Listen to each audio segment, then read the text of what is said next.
Janasena party ఆవిర్భావ దినోత్సవం సందర్భంగా తూర్పుగోదావరి జిల్లా రాజమండ్రి ఆర్ట్స్ కళాశాల మైదానంలో ఏర్పాటు చేసిన భారీ బహిరంగ సభకు ఏర్పాట్లు పూర్తన్నాయి. ఇంచుమించుగా జిల్లాలో ఏ కార్యక్రమం చేపట్టినా, ఎక్కడ సభ చేపట్టినా కూడా సభలన్నీ విజయవంతంగా ముగుస్తున్నాయి. అంటే ఈ సభల వెనకాల, ఏర్పాట్ల వెనకాల ఎవరున్నారు? ఒక కీలక వ్యక్తి మనతో ఉన్నారు. ఆయన అడిగి మరిన్ని వివరాలు తెలుసుకునే ప్రయత్నం చేద్దాం. వాసు గారు చెప్పండి, ఇంచుమించుగా కవాతు కార్యక్రమం చూసాను, అక్కడ డిజైనింగ్ చేయడంలో కానీ, ఆ తర్వాత ప్రజా పోరాటంలో కానీ డిజైనింగ్ చేయడంలో మీరు కీలక పాత్ర పోషిస్తున్నారు. ఇంత షార్ట్ పీరియడ్లో కేవలం 24 అవర్స్ టైంలో దీన్ని ఎలా డిజైన్ చేయగలిగారు? అంటే ఇది ఏ సభ కన్నా సరే ఫస్ట్ డిజైన్ చేసేది కళ్యాణ్ గారు అండి. ఆయన ఏంటంటే ఆన్ పేపర్ మాకు డిజైనింగ్ ఇచ్చేస్తారు. అంటే లైక్ ఇంక్లూడింగ్ మెజర్మెంట్స్తో కానీ వీటితో కానీ ఫస్ట్ ఆయనతో అన్నీ కూడా కూర్చుని క్లారిటీగా ఒక విషయం మాకు ఏంటంటే ఆన్ గ్రౌండ్ కన్నా కూడా ఆఫ్ ది గ్రౌండ్ ఎక్కువ వర్క్ చేస్తాం. అంటే ఈ సపోజ్ ఈ గ్రౌండ్ ఉందంటే ఈ గ్రౌండ్ టోటల్ ఇంక్లూడింగ్ మెజర్మెంట్స్తో సహా మా దగ్గర ప్లాన్ ఉండి సో ఏంటంటే ఒక క్యాడ్ డిజైన్లో ఎక్కడ బార్గెడింగ్ ఉండాలి, అది ఎంత ఫీట్ ఉండాలి, ఎంత హైట్ ఉండాలి, స్టేజ్ ఎంత హైట్లో ఉండాలి, ఆయన ఎన్ని డిగ్రీస్లో నుంచోవాలి, ఇవన్నీ కూడా మాకు first of the record plan అయిపోతుంది. ఎప్పుడైతే ఈ ఆఫ్ ది రికార్డ్ ప్లాన్లో పర్ఫెక్ట్గా ఉన్నామో గ్రౌండ్లోకి వచ్చినప్పుడు మాకు హవర్స్ లెక్కలో డ్యూటీస్ని సపరేట్ చేసేసుకుని వాళ్ళ వెండర్స్తో కానీ లేదంటే కనుక ఇక్కడ మాతో ఉన్న అంటే ఏ టీమ్కి ఆ టీమ్ హెడ్స్ ఉంటారు. ఇదంతా కూడా ప్రెసిడెంట్ గారి డిజైన్. ఇదంతా కూడా అంటే ఇంతమంది అంటే వెల్డర్స్ కావచ్చు, డ్రిల్స్ వాళ్ళకి హోల్స్ చేసేవాళ్ళు కావచ్చు, బార్గెట్లు కట్టేవాళ్ళు కావచ్చు, ఇంతమందిని ఇంత టీంని ఒక ఒంటి చేతితో హ్యాండిల్ చేయడం మీకు కష్టం అనిపించట్లేదు? లేదండి, ఇక్కడ ఒక చేయి కదండి. ఇట్ ఈస్ లైక్ ఏంటంటే టీమ్ వర్క్. ఎస్పెషల్లీ ఏంటంటే మాకు క్లారిటీగా పార్టీ ఏం చేసిందంటే క్లారిటీగా ఎవరి డ్యూటీస్ వాళ్ళకి డిజైన్ చేసేసింది. సో ఆ డిజైన్ చేసేయడం వల్ల ఏంటంటే వన్స్ పేపర్ మీద వర్క్ అవుతే మాకు హాఫ్ ఆఫ్ వర్క్ అయిపోయినట్టేనండి. సో ఆ టీం వాళ్ళు ఆ వర్క్ని తీసుకుని వాళ్ళు వెళ్ళిపోతారు సపరేట్గా. సో ఆ టీమ్స్ అన్నింటిని కోఆర్డినేట్ చేసుకోవడమే మా పని. సో ఇంత 24 గంటల్లో ఇంత పెద్ద సభ ఇన్ని ఏర్పాట్లు ఎలా చేయగలుగుతున్నారంటే that is our team leaders effort. Every team leader కూడా వాళ్ళ సెగ్మెంట్లో అంత గట్టిగా నిలబడుతున్నారు. ఇది పర్ఫెక్ట్గా మా ప్రెసిడెంట్ గారి డిజైనింగ్ అలా ఉంది. అంటే ఇంతవరకు మీరు చేసిన వాటిలో అన్నిటితో పోల్చుకుంటే రాజమండ్రి సభనే పెద్దదని చెప్పుకోవచ్చు అంటారా? అంటే యాక్చువల్లీ గ్రౌండ్ కొంచెం చిన్నదైందండి. బట్ ఏంటంటే అన్ని సభల కన్నా కూడా ఈ సభకి జనాలు ఎక్కువ వచ్చే అవకాశం అయితే చాలా గట్టిగా ఉంది. అట్ ది సేమ్ టైం ఏంటంటే కొన్ని రెస్ట్రిక్షన్స్ వల్ల మాకు గ్రౌండ్ చిన్నదయింది. ఇప్పుడు దాని గురించి అని చెప్పి సైడ్స్కి మేము ఎల్ఈడీలు ఏర్పాటు చేయడం కానీ, రోడ్డు మీద ఎల్ఈడీలు ఏర్పాటు చేయడం కానీ ఇదంతా కూడా చేస్తున్నాము. ప్లేస్ అయితే మిగతా సభలతో పోలిస్తే ఇది కొంచెం చిన్న ప్లేస్, కానీ జనం మాత్రం మిగతా సభలతో పోలిస్తే డబుల్ వచ్చేటట్లు ఉన్నారు. అంటే సభకి అనుమతి ఇవ్వడంలో కూడా చిన్న డిస్టర్బెన్స్ జరిగింది. ముందు అటు సైడ్ తీసుకున్న తర్వాత లాస్ట్ మినిట్లో వాళ్ళ ఇబ్బందుల నుండి మళ్ళీ డైరెక్షన్ మార్చారు. రకరకాల ఇబ్బందితో షార్ట్ పీరియడ్లో చేశారండి. అవునండి, ఫస్ట్ ఏంటంటే యాక్చువల్లీ ఈ గ్రౌండ్ కదా ప్లాన్ చేసింది. దీనికి డబుల్ సైజు ఉన్న గ్రౌండ్ ఉంది. బట్ అక్కడ ఏంటంటే కొన్ని ఈ కాలేజీకి ఎస్పెషల్లీ ఒక మొన్న న్యాక్ ఇది జరిగింది. అదేంటంటే ఈ కాలేజీకి సంబంధించిన ఫండ్స్, సెంట్రల్ ఫండ్స్ శాంక్షన్ చేయడానికి ఒక టీం వస్తుంది.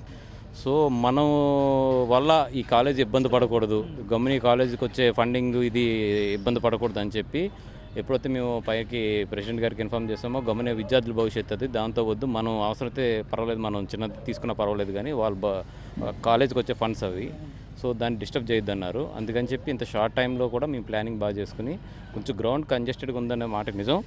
But at the same time ఒక డైమెన్షన్లో అవతల గ్రౌండ్ కూడా ఈ స్టేజ్ కనిపించేటట్లు ప్లాన్ చేస్తున్నాం. సో అవతల గ్రౌండ్లో కూడా 50% ఈ స్టేజ్ కవర్ అయ్యేటట్లు ప్లాన్ చేసి ఆ క్రౌడ్ని అడ్జస్ట్ చేయడానికి చూస్తున్నాం. అంటే కళ్యాణ్ గారిని ఎటు నుంచి చెప్పాలి, అంటే ఏ డైరెక్షన్లో వెయిట్ చేయాలి, ప్రజల్ని ఉద్దేశించి ఏ డైరెక్షన్లో మాట్లాడాలనేది కూడా ఒక డిజైనింగ్ ఉంటుంది. అంటే మహిళలకు ప్రత్యేకంగా ఒక చోట, యువతకు ఒక పక్కన, అంటే ఈ డిజైనింగ్ చేయడంలో కీ రోల్ మీదే అంటారా? లేదండి, అంటే నెంబర్ ఆఫ్ పీపుల్ ఉన్నాం. ఫైనల్ ఏంటంటే ఆ చార్ట్ వన్స్ ఫైనలైజ్ అయిన తర్వాత టీమ్స్ని కోఆర్డినేట్ చేయడం వరకు మాత్రం నేను చూస్తాను. And at the same time ఏంటంటే దీంట్లో వీర మహిళా విభాగానికంటూ కూడా స్పెషల్ జోన్ ఇచ్చాం దీంట్లోని.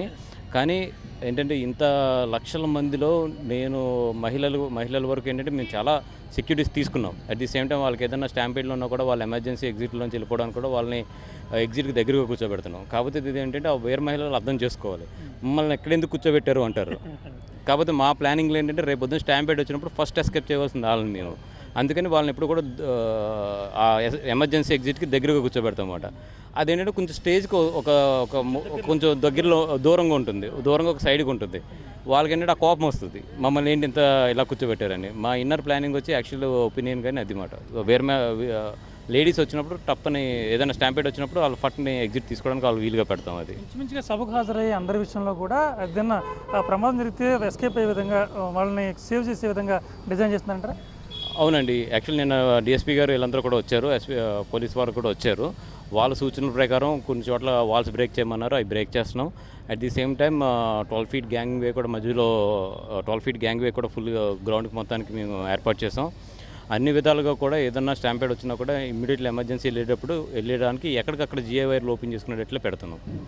సో మంచిగా మెన్ పవర్ ఎంతమందిని ఉపయోగిస్తున్నారు? వాలంటీర్స్ కావచ్చు, స్టాఫ్ కావచ్చు, ఎంతమందిని ఉపయోగిస్తున్నారు? అంటే ఈరోజు వాలంటీర్గా వచ్చి ఇక్కడ పనిచేస్తున్న వాళ్ళైతే నియర్లీ 1200 to 1300 మెంబర్స్ ఉన్నారు. అంటే రకరకాల డిపార్ట్మెంట్లోని మ్యాన్ పవర్ టెక్నికల్గా వాడే వాళ్ళని ఒక 200 to 300 ఉన్నారు. ఓవరాల్గా 1500 పీపుల్ వర్క్ చేస్తున్నాం as of now because of short time. రేపు వచ్చే జనసేన సైనికులు కానీ కార్యకర్తలు కానీ మీరు ఏం చెప్పబోతున్నారు? క్షేమంగా రండి, క్షేమంగా వెళ్ళండి అనే విషయం మీద ఏం చెప్పబోతున్నారు? అంటే ప్రెసిడెంట్ గారు ఈ ఎస్పెషల్లీ సభలు జరిగినప్పుడల్లా ఆయన చెప్పే మాట ఒకటేనండి. ఎస్పెషల్లీ మాకు ఇచ్చే ఇన్స్ట్రక్షన్, మా టీమ్స్కి ఇచ్చే ఇన్స్ట్రక్షన్ ఆయన ఎప్పుడు కూడా అతిథి దేవోభవ అనే ఇన్స్ట్రక్షన్ చాలా క్లియర్గా ఉంటుంది అయింది. సో వచ్చిన ప్రతి మనిషిని కూడా అతిథి కింద చూసుకోమంటారు. అందుకే కూడా మేము ఏంటంటే నెంబర్ ఆఫ్ కేజీస్ ఆఫ్ పులిహార కానివ్వండి ఇది కానీ చేస్తాం. ఈ పట్టి ఏంటంటే ఎస్పెషల్లీ రాజమండ్రిలో చాలామంది జనాలు ఏంటంటే దే ఆర్ రెడీ టు రేపు ఇంచుమించు 3 లక్షల స్వీట్ ప్యాకెట్స్ వాళ్ళు ప్రిపేర్ చేస్తున్నారు, ఇది వాలంటీర్గా. అది చాలా బాగా కోఆర్డినేట్ చేసుకుంటున్నాం. అంటే కొంతమంది ఎవరైతే వాలంటీర్స్ వచ్చారో మేము ఇస్తామండి, వాళ్ళందరికీ కూడా ఒక రకమైన స్వీట్స్ ప్రవహించడం. అట్లాగే కొంతమంది ఏంటంటే మేము ఓఆర్ఎస్లు ఇస్తాము, ఫ్రూటీస్ ఇస్తామంటే వాళ్ళందరినీ కూడా ఒక పాయింట్ గ్యాదర్ చేస్తున్నాం, చేసి అక్కడి నుంచి డిస్ట్రిబ్యూట్ చేసేటట్లు. అంటే వాళ్ళకి ఇచ్చిన మెటీరియల్ కూడా వేస్టేజ్ అవ్వకుండా.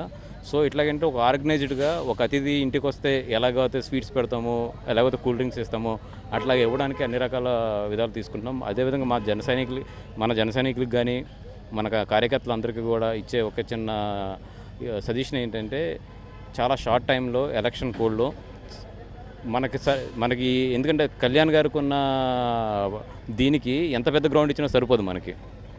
సో ఏదైనా చిన్నవి ఉన్నా కూడా ఇది మనది అనుకుని మీరు ఎంత క్రమశిక్షణతో మీరుంటే సభ అంత బాగా జరుగుతుంది. ధన్యవాదాలు, చాలా స్పష్టంగా చెప్తున్నారు.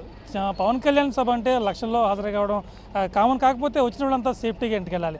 అలాగే సభలో సంబంధించి ఏమాత్రం చిన్న ఇబ్బందులు ఉన్నా కానీ అందరూ సర్దుకుపోయి మనది అనుకుంటూ ముందుకు సాగాలి. అప్పుడు మాత్రమే ఈ సభను సక్సెస్ఫుల్ చేయగలం. దాంతోపాటు ఎలక్షన్ కోడ్ అమల్లో ఉండడంతో కొన్ని ఇబ్బందులు ఉన్నప్పటికీ ఆయనట్లన్నీ కూడా సాధ్యమైన తొందరలో అధిగమించి షార్ట్ పీరియడ్లో ఎంత చిన్న పీరియడ్ ఉన్నా కానీ వెంటనే ఆ సభకు సంబంధించిన ఏర్పాట్లను విజయవంతంగా పూర్తి చేయగలుగుతామని చెప్పి ధన్యవాదాలు చెప్తున్నారు. కెమెరామెన్ సాయికృష్ణతో Rajesh, 99 TV, Rajahmundry. Hi, this is Siddhi Idnani and please do subscribe to New Waves.